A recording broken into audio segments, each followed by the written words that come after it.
అందరికీ శుభోదయం అండి. ఈ ఉదయకాల సమయము దేవాది దేవుని స్తుతించుటకు దేవుడు చక్కటి అవకాశం మనకు దయచేసి ఉన్నారు.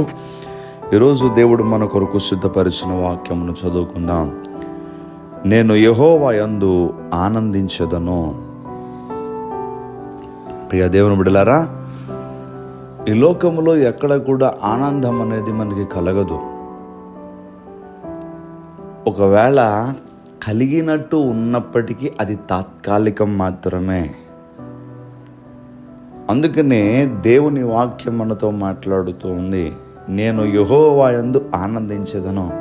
నిజమైన ఆనందము దేవునిలో మాత్రమే మనకు దొరుకుతుంది. ఈరోజున మనిషి యొక్క జీవితంలో ఈ ఆనందం అనేది లేదండి.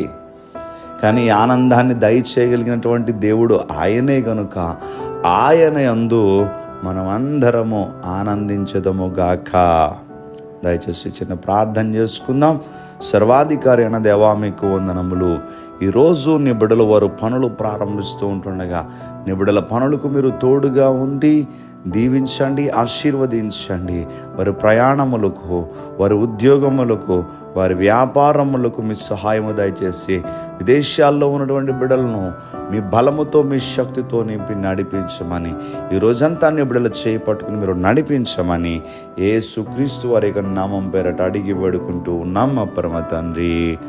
Amen, amen, amen.